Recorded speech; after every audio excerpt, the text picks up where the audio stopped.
Hello everyone and welcome to a quick effect. So basically somebody on Reddit asked for how to create this effect here.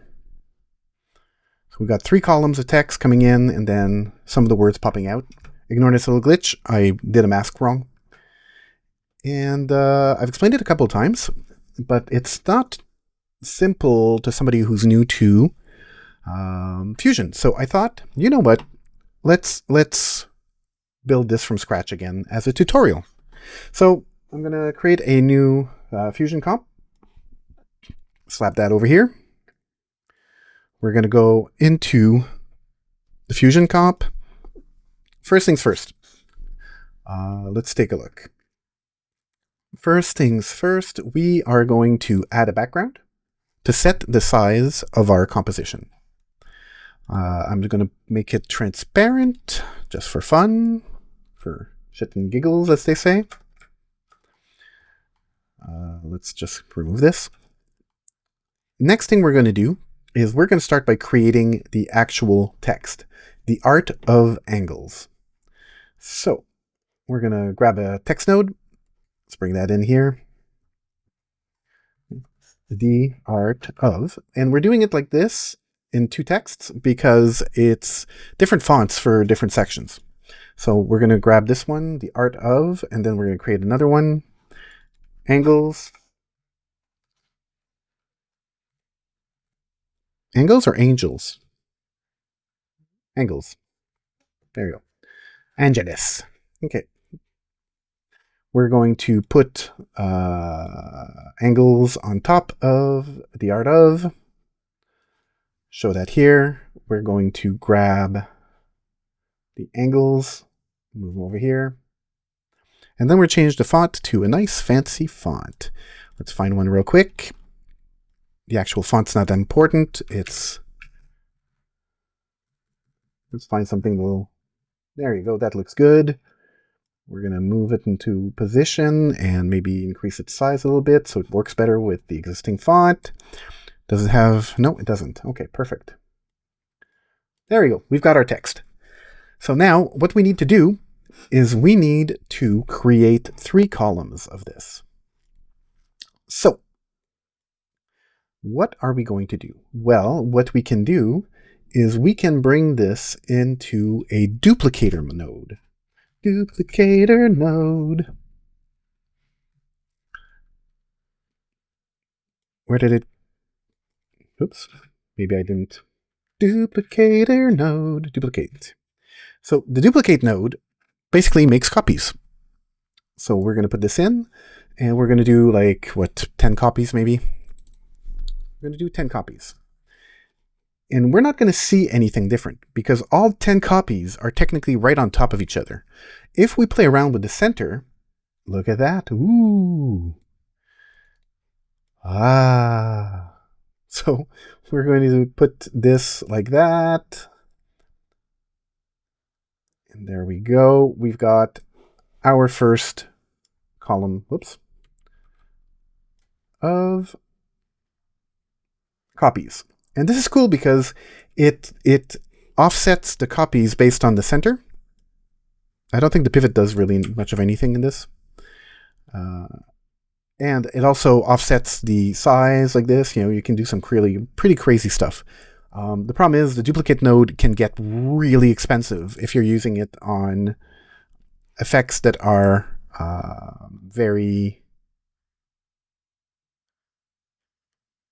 already very intensive. So be careful when you're using them. So we've got this. I'm going to grab this merge. I'm just going to bring it down. Oh, no, not the merge, right. Next thing is we're going to grab this duplicate and we're going to throw transform on it. And we're going to bring it down. Why is this not working? Oh, because I'm not looking at the right thing. I'm going to bring it down. Problem is, our comp isn't big enough. So it's kind of cutting off here. And that's because this isn't big enough. So what we're going to do is we're going to grab a background. And we're going to move this merge onto this background. And then we're going to move this in here. We're going to duplicate this. Now this background, I'm going to remove the alpha.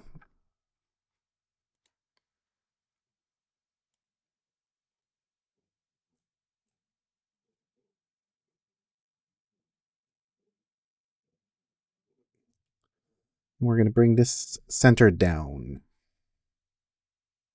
And now if I go back to this transform,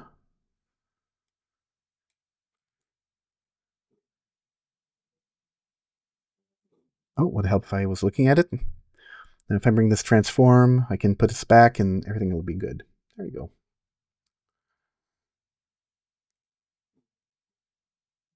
So we're going to go back here. I'm just going to bring this down just a little bit. Hopefully it won't cut it off. Ah, damn, it does cut it off. Okay. Okay.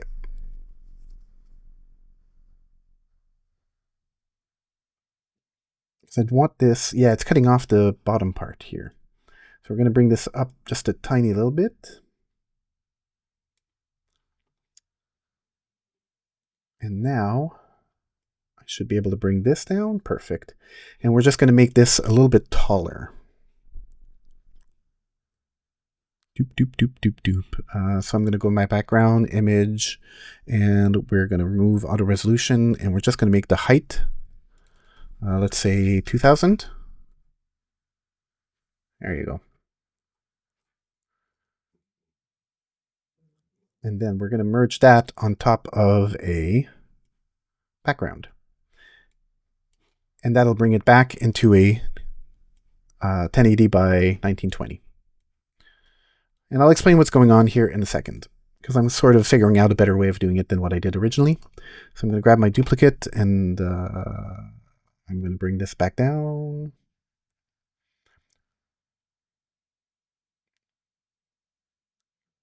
Like that. I'm going to grab this transform, bring it up.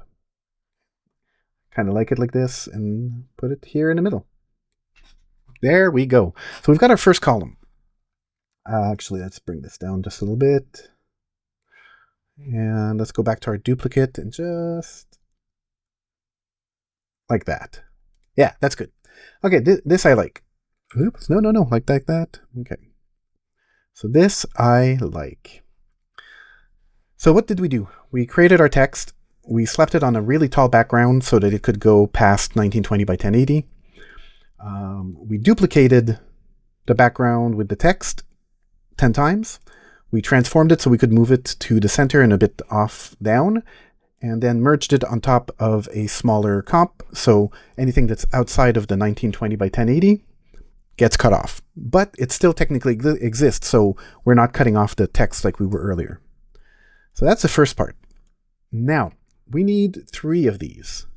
Well.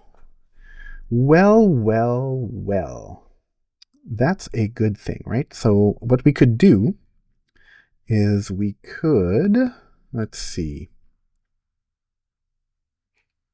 What would we do?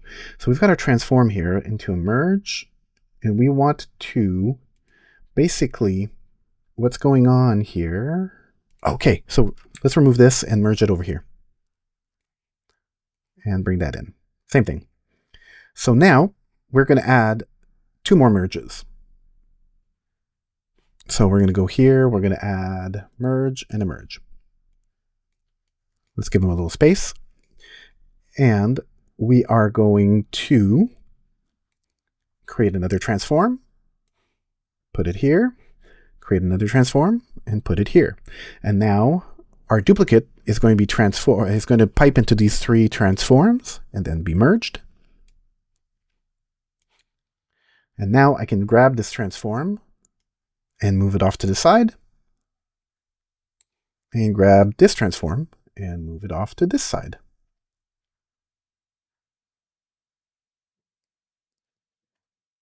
And now we have our 3 columns. So what did we do? Well, we've got our text going into a merge. So, so I've got like right here, the art of angles. That's being merged on top of a super tall background. And the reason for this is we need the text to be able to be beyond 1920 by 1080. So we've merged all that onto this big background, which gives us this. That's great. But then we duplicate. And duplicate starts from the first text. And then what we said is we said, make me 10 copies and offset them upwards. Awesome. Then we piped it into a transform, and that transform places it in the center and a little bit lower, I think. Same thing here, but to the side, and same thing here, but to the side. And then that's merged back on top of a regular thing. And you can see right here, this is the size of the transform, because that's the merge. We're merging this, which goes outside the confines of the 1920 by 1080, onto a piece of paper that's 1920 by 1080. So there's stuff that's outside of it. So now we've merged this.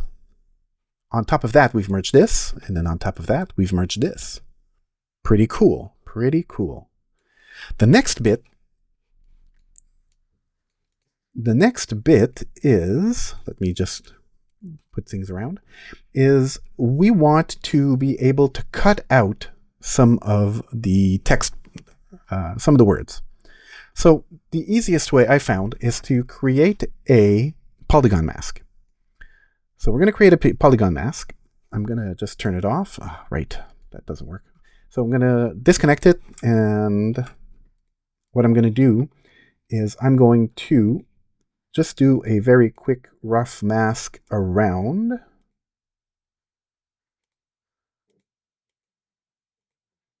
Like this.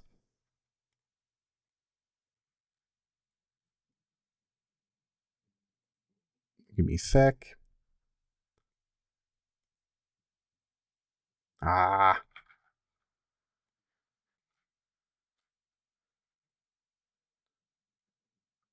Okay, well, let me fix that in a minute. Let's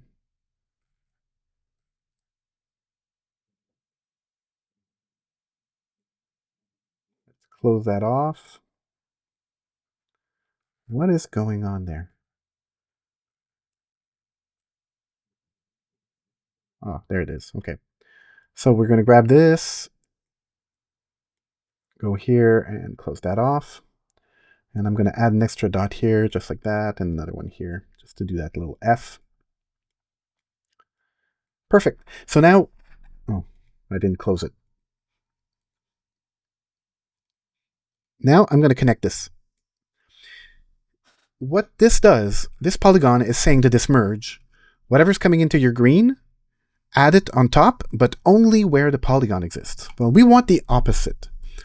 So if I do this now, I'm telling it, add all of this only where I'm not, outside of this zone. So now I can grab another one of these, copy and paste, put that in, and then grab that shape and bring it down. The problem that we have here is now this is inverted, but I can come here now, instead of merging, do a subtract. And look at that. Control copy, Control V. Not what I wanted to do. Control copy, Control V. So we're going to add another one. And we're going to remove, like, let's say this one. Like that. And then we do that for the other two columns. So I'm going to select these three. Control copy, Control V. Slap that in here. Grab this.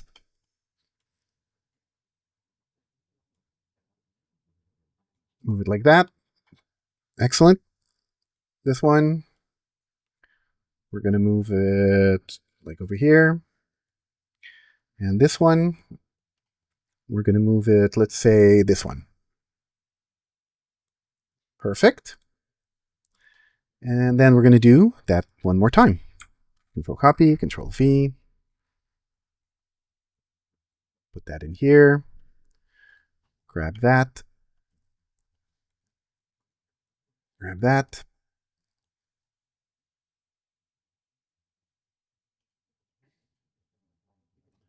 Which one are we going to remove? We're going to remove this one, let's say.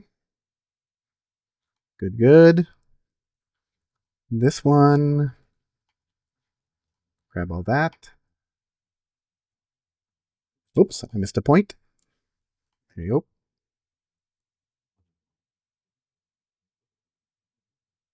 Like that. And finally,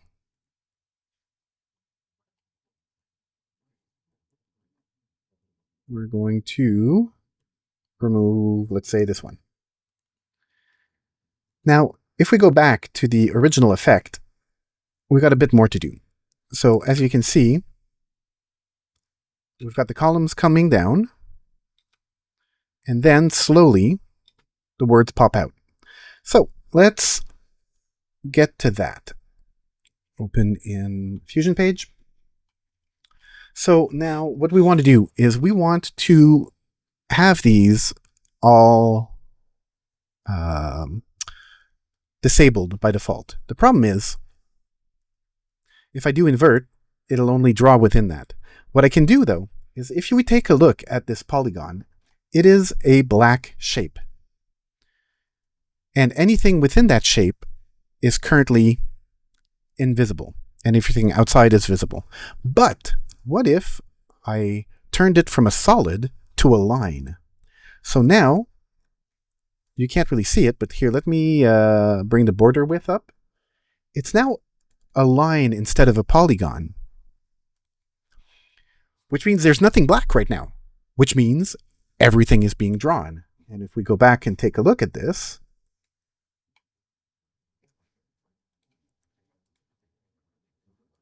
that is now being drawn because there's no black covering it. But if I click on this, this becomes a shape again, and so it becomes black, and everything in black gets removed. So the cool thing is I can keyframe this. So first things first, let's go over here and remove solid on all of these. Like this. So these are all now lines with no thickness. So nothing's being drawn black, so nothing is being removed. Did I miss one? Oh yeah, right here. So now they're all back. If I go and take a look here. That's great. We're going to deal with those in a minute. First things first, we want to bring these columns in. We're going to do it a little bit differently. This is where these transforms come in handy. So we're going to come over here, and we're going to, let's say, at the beginning, this one is just outside of frame here. This one is just outside of frame here. And this one is... Oh, wait a minute. Let's go back. First of all, I want them all to be fully extended around here, let's say. Around the halfway mark. There. All of these will be in this current position. And I'm doing this because I want to remember what the current position is. So I'm going to come to these transforms and set the center value. Set a keyframe for the center value. Excellent. That's important. Otherwise, our masks that we just created here won't work correctly. Now, we can go back. And let's say I want...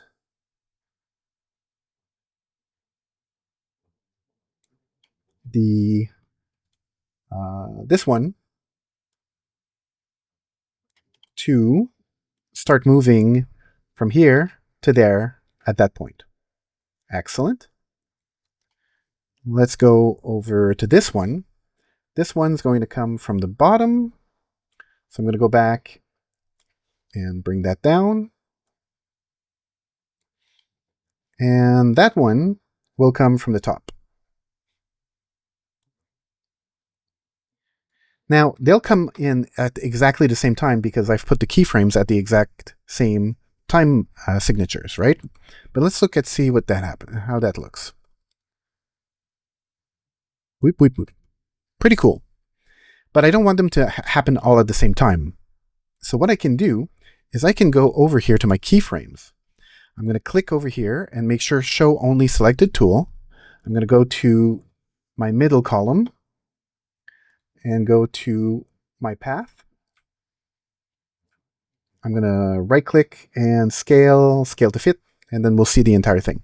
These white marks are my keyframes. So I could technically come and move them around so it would move in at a different time. Change my timing, right? I could also make it longer by just selecting one of them and making the motion longer. So let's go to this one now. We're going to make that a little bit longer from there. And we're going to go to this one. And we're going to go and put it over here and make it a bit longer. Now what do we have?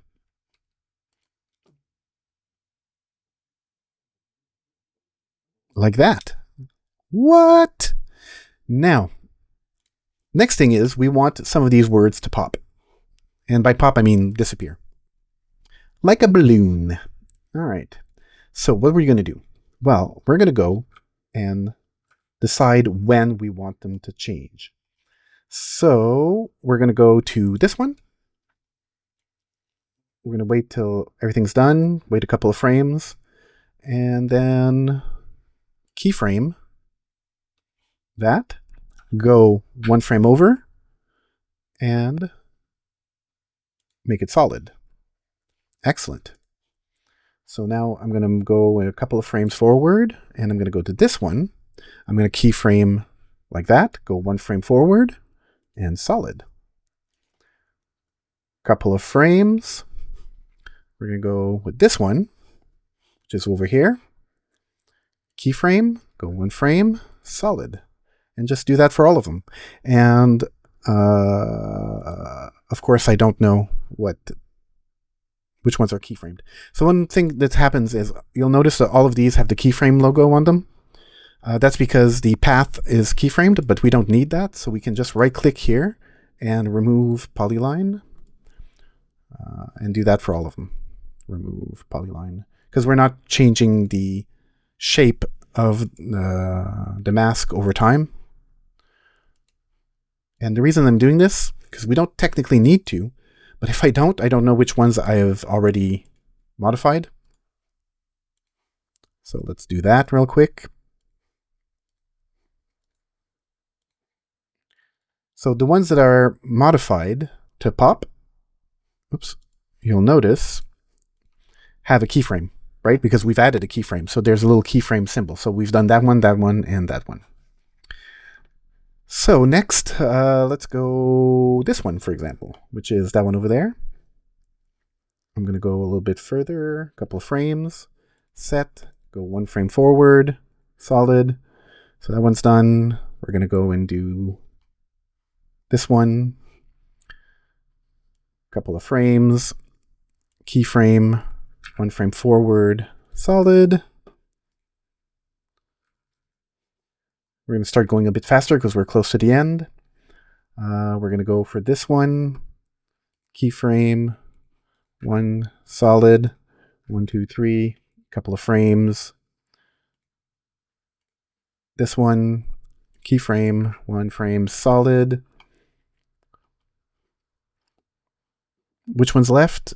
That's done, that's done, that's done, that's done. Let's do this one.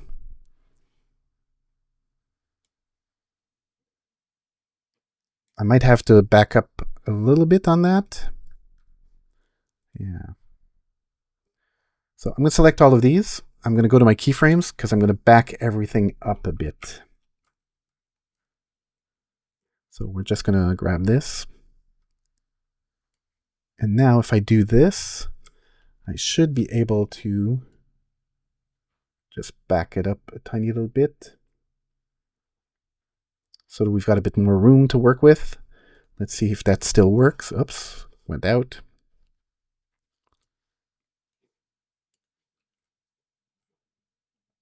Let's go back. That moves in, that moves in, that moves in, and then it starts popping. Okay, that's good. Pretty close to the end there. Okay, so let's go to the next one. Let's see where we stop popping. Right there, that's the last one. Oh, no, that was the last one.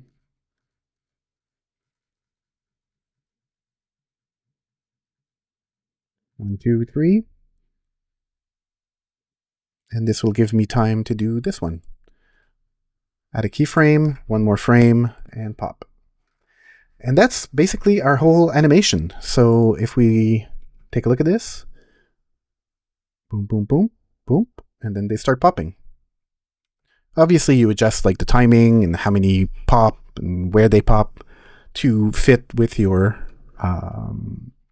look. But that's basically it, and it's cool because you can just lift it up here, and then I could go and get, for example, I could go and get some footage or something, or an image, bin 2 maybe. Here, I'm going to put this underneath here and transform that. And now, boink, boink, boink, boink, and they start popping. And there we go. It's that easy. Hopefully, you guys will have found this interesting. I kind of do these off of Reddit requests. So if you guys have some requests, I'm often on Reddit, or just leave a comment under this post or this video. I hope you guys enjoyed this, and I will see you guys next episode.